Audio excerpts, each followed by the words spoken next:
Hey guys, it's your girl Jaylah con Café Cultura, and we are here at Startup Miami I had to steal some of my favorite people to come through. We've had too many conversations on email and being all proper and stuff. No, now we're getting to the nitty gritty. The juice of it, right? That? For sure. Yeah, to the juice of it. Yeah. So I'm not going to even waste too much time. I'm just going to go straight to the real deal. Bobby, tell us who you are, where you come from, and what you do. Wow. Well, first of all, thank y'all over here at Cafe Cultura, right? Cultura. I know they have to put the Cultura. Cool. Tu. Ra. Hey, you said you got it. You got that ra. As long as you got that ra. Just a little bit. Good. So my name is Bobby Dorlus. My friends actually call me Bobby D. So when you see me in the streets, make sure you holler at me. Not Bobby V. No, Bobby D. Yeah, there we go. We gotta give you a theme song. You know? Yeah, we'll throw that in the background. But I'm an engineer. I've been in the field of engineering since about 2002. So I've been around the block a few times, and I'm not new to this game of tech. But I'm new to this new scene in terms of the impact that I'm making to our community. So tell me what you're doing right this second. What I'm doing right this second is I am the founder and CEO of one of the coolest, hottest online tech community called the Tech Hustle. You see me represent. The Tech Hustle. The Tech Hustle. You know what it's about. And overall, the community is really focusing on upskilling, developing the next generation of engineers, especially if you're already in the field of engineering, right? I think that that's such a beautiful thing, right? Because growing up as a millennial, because we're labeled. We're all labeled here. I'm still an 80s baby, so I don't know what label they throwing out there. You're I'm millennial too. But as millennials, we see the new generations coming in and calling it different things. Yeah. But realistically, you've been in the game for a really long time, and your start, I know, especially here coming from, because you're South Florida based, Roger that. correct? Yeah, I'm always representing South Florida, home team. Same as here. I always I was born and I lived my adulthood in New York, but I grew up in South Florida, so it still has a very special place in my heart. But I know the timing here is way different than it is in California, New York, and other big cities. So tell us a little bit about your start. My start. So like I said, I'm an 80s baby. But I was born in Maryland, but we grew up down here in South Florida. My parents are Haitian, so big shout out to all my Haitians out there. Wait, Haitian? Haitian, Haiti. Me, I'm Haitian American. Okay. But I'm a first generation Haitian. That's why I usually put that title there, right? Because I was the first one. So what do you call it? Because I'm Haitian American. You said something before. Haiti. Yeah. What's that? So Haiti. Good question. So whenever you hear the word Haiti, that's actually the correct pronunciation of Haiti. Is Haiti. IT. Yeah. Oh my God. Yeah. And I grew up down here. I've never had anybody. So it's not Haiti. No, it's not Haiti. It's Haiti is where we're from. Haiti. And Haitian is what we are. Yeah. So being a first generation, I'm actually the first ones in my family, both sides of my family born in this country. Wow. So I really started, when I tell my stories to my mentees, it's I started not at the bottom, but under the bottom, right? Because when we got here, when my parents got here, is that they're not coming here off of, nothing. Right? They had to pay to get here, and then they have to work. And when they work, they're not working to take care of here, but they're also taking care of what's back at home. So they actually have two households or two type of situations to deal with. But big shout out to my mom and dad. They're the ones that really give me all this pride, hustle, and definitely this mindset that I'm in. Because being Haitian really does have a different type of level of pride for being melanated, right? Being a first country, to gain their independence and then impacting South America so dramatically is something I always talk about. But we'll get back to my story a little bit. So I grew up in West Palm Beach, so I'm from Palm Beach. West Palm. 561, y'all know what's up. And when I grew up in this era in the 80s, I really had a love for technology, computers, or not really computers at the time because I'm an 80s baby, but taking toys and technology apart. And one of the things that my parents recognized real early when I was young is how good I was at taking things apart and putting them back together. And they would work, right? So when I graduated high school in 2000, class of 2000, the new millennium, I know I'm showing my age out there. I didn't really know what I wanted to do, and I decided to go to just technical school to go get vocational schooling. So before I want to like stop you for a quick second.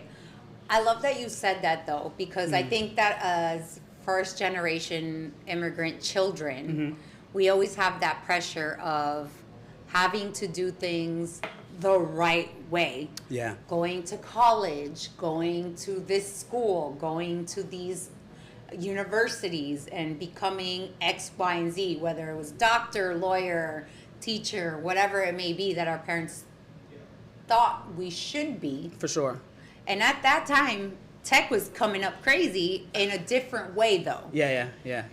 So how was that in the family dynamic? That's actually a good question, because when I was getting ready to graduate, we have a funny joke in my family that they wanted me to join the family business, which is nursing, medical, doctor, that pathway. Which is what a lot of, realistically, listen, you're Haitian. Yeah. I'm Central American. I'm Costa Rican, Salvadorian. But most of my Salvadorian cousins are nurses.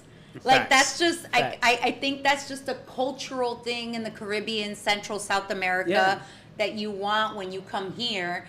You know, they want to see doctor, medical, lawyer. They want to see something within those spectrums, For sure. So I went to community college and took anatomy and physiology, and I was like, no, this ain't for me. I can't remember all the bones in the body.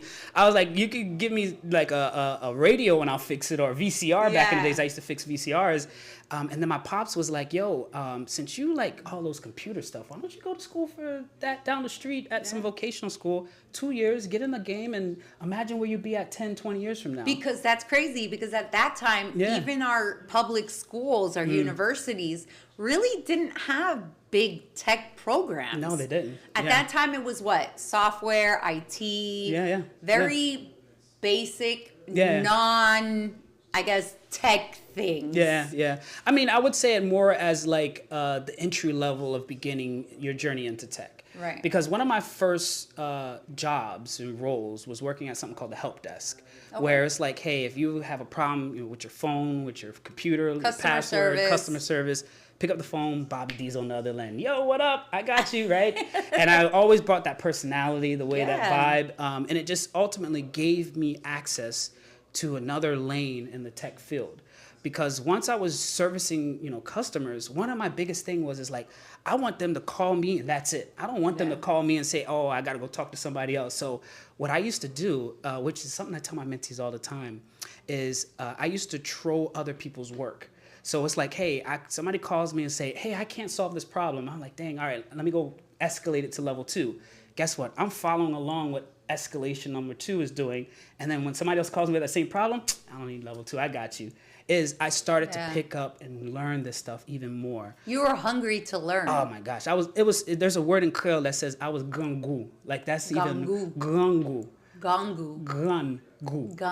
Yeah, that means that you are like starving for passionate things that I'm so like want to take my family to the next level, right? It's like when you see somebody who has like the job that you want and they're not doing a good job. They're taking it for granted and you're like, oh my God, what would I do to have that? I would blow this out the socks. Facts, right? And I'm over there watching them moves and I'm like, I can do this. I can learn this. So one of the things that I had to step into outside of just being, technically inclined is I needed the credibility or credentials because I didn't have the college degree. I didn't have a 4-year degree. I didn't have no PhD, doctorate, or whatever. So I started to pursue certifications as a way. Okay. And one of the cool things about one of the certifications I pursued was, at the time, one of the top certifications. Like, it wasn't one of those that you just go and answer A, B, and C, but you actually had to fix, show, and then they make an evaluation on your performance, and then you get certified. So I was like, you know what? I'm ready to move to the next level. I'm getting bored at this type of job. How? Because I know one of the things that we want to work on is teaching people how to get to that space. Because it always feels like, man, I've been in this game for I'm almost reaching 20 years, not to date myself. But I always feel like there's a lot of gatekeeping. Yeah. And I know there's a lot of gatekeeping in every type of career, whether it's teaching or medical or this or that. Yeah. There's a lot of gatekeeping in that. So where did you go? Like, how did you find that outlet to say, I need to take it to the next level and take these courses? Because there's so many courses right now. You go through Instagram and you're going through your own feed and there's course. And what do you believe in? Like, what is the right way to pick a course? Yeah, that's actually something that I had a mentee of mine inquire about. That is like, with the era that we live in, or let me take it 2 steps back. The era that I came from, right? Accessibility was I had to go to the library to go learn this stuff. Facts. I didn't have encyclopedias, right? Facts, right? A lot of people don't know what that. I can ask my daughter right now, who's around the corner. I'll be like, "What's an encyclopedia?" Yeah. She'll be like, "What?" Yeah, right. And during that era, what I found out is that my ability to research and really dive deep would make me, take me to the next level in terms of whoever else I was competing up against. Oh, so you did what I love to call it. You went down the rabbit hole. Facts. Like, and I'm at the library checking out a book. And the cool thing is that there was an older fellow that saw the book that I was checking out. He started giving me the game. He started to whisper. He used to be like, yo, what are you learning? Why are you learning that? I was like, yeah, I'm at the house and I can't really figure out how this motherboard works because there's a jumper here that I don't know what it does. He's like, oh, go read that book. And then I was like, all right, so what else should I do? Where else should I go? What avenue should I do? And he started to give me some insights into the moves I make. Just and, some guidance, just kind of some lanes I was writing it down. I was like, yo, tell me more. Please, just tell me a little bit more.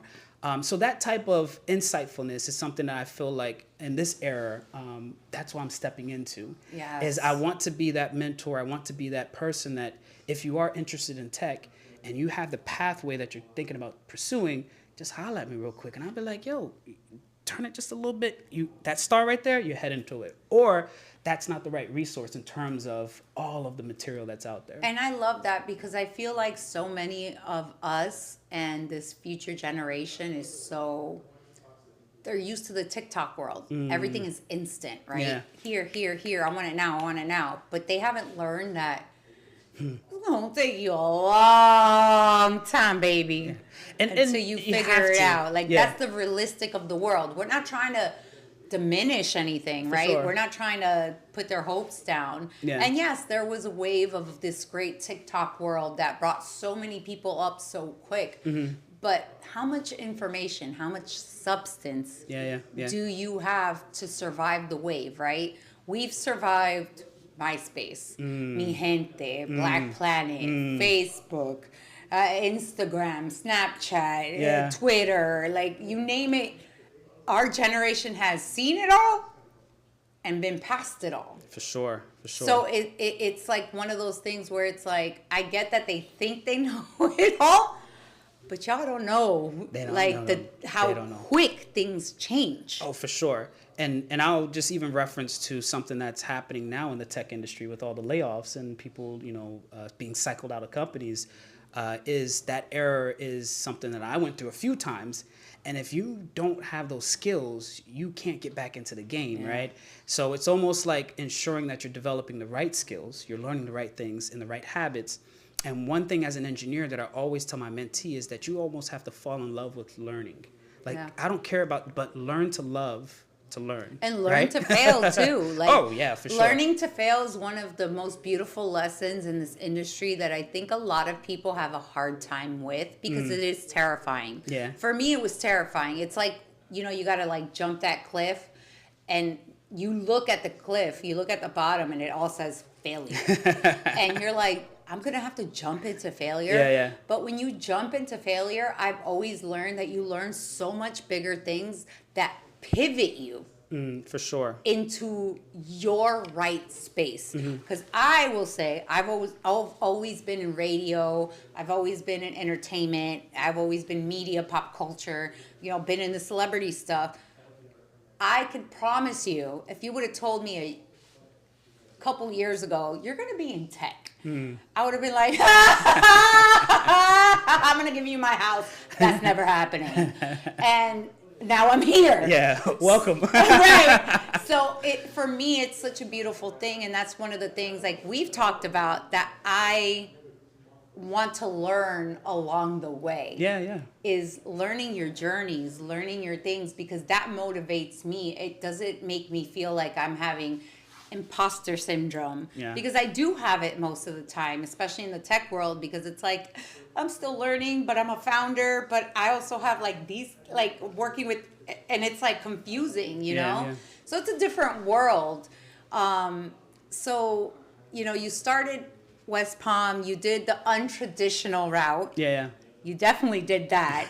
The scenic route, I like to call it. As a really good South Floridian, you did the hard thing. I always do the hard thing, right? You didn't take the easy route. No, Listen, South Floridians are really masochists. I blame the hurricanes for it. I just blame the hurricanes. I'm just saying. We're a different breed. Yeah. We're like, oh, it's a hurricane coming. We're just going to go outside and play soccer with our family while the eye is right above us. Yeah. Why not? Yeah. And this is exactly why we are here. So with doing things a different way, obviously the course is like you see everybody go to Stanford or they go to good schools and they go to tech. Yeah. And you did it the other way. What was that lane for you? Why? Like, how did you convert that? Oh man, that's a part of the journey that I hope everybody comes and tune in. Before I even jump into that, there's this cool company I used to work at. And I don't know if y'all know it anymore. I was there almost a decade. It's the one, a social media company the one that used to be the little blue bird. You ever heard that one before? Twitter? Yeah, Twitter. The little blue bird? Yeah. I was the little there. blue bird. Listen, I always laugh because now, unfortunately, I'm a Disney mom. So every time I think of Twitter now, I think of Moana. Because The Rock put on Moana's little ship thing, and this is how you tweet. Yeah. And I was like, oh my God, like that was so clever to me. And I absolutely am obsessed with The Rock, and my daughter looks like Moana, so it's my favorite movie. But yeah, so Twitter, that's an interesting world to have been in because it's all changed a lot. Oh my gosh, it's a different place. But I will say something I always take credit for is a lot of stuff that I invented, created, are still running it now. So they just don't. Can you name a few things for us? So the engineering practice that I brought to Twitter was managing cloud infrastructure. So if you ever hear something like AWS, GCP, or Azure, it's basically where companies don't really manage computers in-house no more. They put it out in the cloud. Now, out in the cloud is literally another computer, right? And it's not just one computer, but it's thousands of computers. Wow. And the cool thing that I did at Twitter is that I helped build a system that orchestrates over hundreds of thousands of computers around the world. And nobody really knew it was me, like, back there taking care of it, right? So you're the one that never gave me my blue check? I'm just saying. For sure. I was the one that said, Jaylah, for my blue check. If the request comes in with this name, no. She stinks. Do not blue check her, please. No, never that. But the cool thing about getting to Silicon Valley, because it's like going from South Florida to Silicon Valley. It's a whole nother world. It is a totally different world. But the cool thing is that I'm like one of those that can move in any room, so it didn't really matter. Chameleon. You are a South Florida chameleon, and we know what that means. We're in Brickell, and we're one way. And we go to Wynwood. It's a different stance. You gotta know how to move. We know how we move. Right? So when I got over there, one thing is that me being melanated, it was just unseen that at that level of engineering. And the personality that I brought, the hustle that I brought, it was no competition for me. And I'm not being, big-headed, but I'm just trying to let them know. Right? I will say, though, like that is one of the things that I want to work on in the tech lane, which is like, realistically, not everybody's like you, Bobby. Not everybody has that amazing, glowing personality that can talk and be the face of a product and I want to be able to bring those people that have the great products to at least feel strong enough to present. For right? Sure. And that's one of the things that for me as a radio personality, as somebody in entertainment, I'm helping with. I want to bring that to tech people to teach them, make them feel comfortable, have those conversations with them. So by the time they go, they pitch, they take it to that next level, they're ready. Because I know what it is to have everything that you need, but you can't execute for some reason. For sure. So if I could help in that realm, that's something to me that's magical. Because I know how magical the things are and the brains in this tech world, especially here in South Florida. Oh, we got it. There's so many people with such amazing ideas. Oh my gosh. And I'll tell you one thing. I didn't really know that we had in the industry a diversity problem until I left South Florida. Because South Florida, it's like an extension of the Caribbean. Like, it's like every Hispanic, Caribbean. It seemed normal. It's normal, right? And then you go out there and you're like, wow, nobody looks like me, nobody moves. Oh, okay, let me show them what we about. Yep. And the cool thing about, well, not the cool thing, but the cool thing about me is that my personality, you called it out, is that I had teammates always, give me the label as the extra extrovert rather than You're normal. You're the introvert extrovert. No, I'm not an introvert at all. At all? I was like, if the lights turned on, I'm there. I'm on. So now I know for emergencies who I'm calling as my co-host. I got you. And the thing is that as engineers, most engineers are introverts. Yes. So it's like, wow, I go there and during a meeting, they're asking like, hey, who can speak on it? Everybody's pushing me forward. I was like, all right, y'all gonna see how far I can go. Now I'm having meetings with directors, VPs, CEOs and type stuff because I have that ability to speak very fluently. I'm telling you, not a lot of people can really do that. It terrifies people. And in my mind, I'm like, yo, if y'all really know what this hustle is, right? I'm just putting words together. I'm here to facilitate. If y'all need me to speak for you, I got you. For sure. But one question I'm going back to in terms of failure and working at Twitter and really just being exposed to that is one thing that I learned, Silicon Valley, the moves over there were different because culturally they accepted failure, just like you were saying. Like, it's like, hey, you look at failure as a way to step up and level up, yes. Right? And failure in computing is one of the ones that I used to remind my mentees on my team is like, hey, when we fail, the world knows about it. Right? When I accidentally write the wrong command, the whole thing goes down. Yeah. So much so that I'm working on a book that's called Breaking Barriers, My Journey to the Top in Tech. Jeez, you're going to make me level up? Now I got to write a book? Come on. I thought just getting into tech would get us here. Like, it's all right. You're pushing it. No. Come along. But one of the chapters in the book, I really talk about the world knows me, but y'all don't know me yet. Yes. And the way that I describe that is in 2019, while working at Twitter, one of my teammates made a failure or made a boo-boo. Like, they submitted something and it just brought the whole website down. And at that moment, for me, being, a senior engineer there, I was like, don't worry about it. We got it, right? And I'm boom. And I'm like, hey, turn on CNN real quick. And before you know it, CNN's like, breaking news, Twitter's back up and running. And I was like, oh, the world knows me, but they just don't know me yet. That's insane. So I have How those types of... How crazy is that, though, realistically, like, thinking, right? Yeah. We're first generation. So for us, it's what our parents told us, what our world should be or could be, right? But realistically, that's a whole nother level. Oh my You're gosh. taking out and putting on millions of people. Yeah. That don't know what to do with themselves for sure. if this crashes. Yeah, for sure. How crazy, like as a first generation immigrant, because I know little wins are big wins for us. Oh my gosh. So seeing something like you fixing a site and bringing it back up because of a boo-boo. Yeah. How does that, I feel like that's like an Emmy for us. Like, I put a website back up. I just want an Emmy. I was waiting. I red carpet. I had my whole tux. I had the black. I was ready for them to call me. We're gonna have to do the Tech Awards for everybody. Like Tech Awards 2024. Let's go. For not letting Twitter fail. Let's go. Here we go. Here's your award. But I will say that incident itself that happened. It gave me that feeling that I've always been wanting to understand is like my impact to the world or impact to the system that I manage. And afterwards, when I reflected on it, my mom even called me. My mom says, yo, what happened to Twitter? Why is this thing? And I'm like, yo, Ma, how was you like the second person that's calling me? And I was like, don't worry about it. It'll be back up soon, right? But in general. Like, Ma, you're using Twitter? Right? What? She's just keeping track of her baby system. This is my baby system. Let's see if it's working, right? But it does give me that feeling like, my work was really meaningful. And one of my main reasons of getting into tech and really just trying to get to that next level is finding a way to impact the world, and impact people in society. I mean, that's an impact. Check. I was working on that checklist, and I was able to check it off.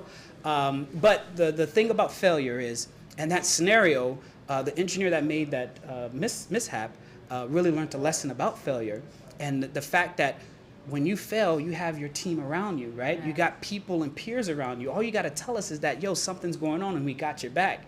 And I tell you, that engineer went through that one scenario and it just enlightened them on what they could potentially do even more. Because it wasn't like we pulled back, we punished them, or we even gave them more responsibility, more things. Because ultimately that gave them the idea of like, hey, I can make a failure, I can learn from it, and then I can keep going and making better changes, right? That's beautiful, and I think that's the way most of these things should work, right? It shouldn't be like, you're fired. Mm-hmm. Well, you messed up. You brought down Twitter. It's like, all right, why did it go down? What mistake was made? Can we level up from this? And can you keep track of this so it doesn't happen again? Yeah. You know, and I like that that's what was heard from that. Yeah. You know, and I appreciate that you've been elevating people for such a long time. Hey, so we've talked a little bit about your past, a little bit about what's kind of going on. Yeah. So tell me, what's the future of the tech hustle? What's the future? I told you earlier that I'm going to the moon and past the moon to the stars. I'm Jaylah's taking over while he's in the moon. So I will be your new host of the tech hustle while he's in the moon somewhere. For sure. So the community itself, we are at the beginning stage, and I do want to recommend anybody that's following along, follow at the beginning so you can see where we're at when we get there, right? Is continue to develop this community, but ultimately continue to make that impact globally. My 2024 New Year's resolution was continue to do global impact. So I do speak on a stage around the world talking about tech. I've talked about imposter syndrome, and a real cool talk plenty of times, but where I'm going and what I'm doing in terms of impact is we are building a community that's going to make the next billion-dollar companies. And the way that I describe this is I'm shifting the way that we are developing, not from building a product and then building a community around it. I want to build a community that builds products, that builds companies. Yes. Right? So if we build a community and there's 20 people in there building products, right? And then those 20 products create companies, that's how we get to $1 billion, and that's what foundationally how we're going to get to past the moon and all the way to the stars. No gatekeeping over here. Not at all. We want to bring the ecosystem, the tech ecosystem, down to South Florida, West Palm Beach, down to Miami, because there's so much for us to grow in between Broward and everything. Bobby, how can they get in contact with you if they do want to be a part of this? Yeah. We're looking for interns. We're looking for engineers. What are you looking for? I'm looking for anybody that's interested in tech, especially if you're already at the keyboard. And I say it that way so that you can understand what type of engineer I'm looking for to continue to develop. They can get access to me at thetechhustle.com, thetechhustle.com. You can find me on IG, thetechhustle.com. You can find me on all platforms, thetechhustle.com. We actually do a podcast too, so definitely come and holler at us. Absolutely. And definitely now we're traveling countries. Yeah. Oh, you're already going to be featured. Don't even play. I'm just trying to get on your calendar. But truly, it's definitely going to be the right spot to holler at us. Get plugged in. If you're on LinkedIn, LinkedIn is the best way to get plugged in. Find me, Bobby Dorlus. I'm easy to be found. Holla at your boy. I got you. You guys, do not sleep on LinkedIn, please. I know it's something that a lot of South Florida people use as a game, and they think it's cute, build up our resume, look for a job, but it's actually a platform. For sure. So please use it. Please use it, because that's how we actually connect. We take people serious. It's not always through DMs on Instagram. So, Bobby, thank you so much for being here with me. I can't wait to continue working with you and growing this amazing thing that you're doing in South Florida and beyond. You said like to the moon? Let's go. No, past the moon. Past the moon. The moon's the first stop, and then we keep going. I still want to go to Pluto. I got you. Even though it's not a planet anymore. I got you. It's my favorite planet still. Thank you so much for being a part of this. It's your girl Jaylah, Café Cultura. We're here doing it. Peace. Bye. How we do? Oh, we were still recording. Do you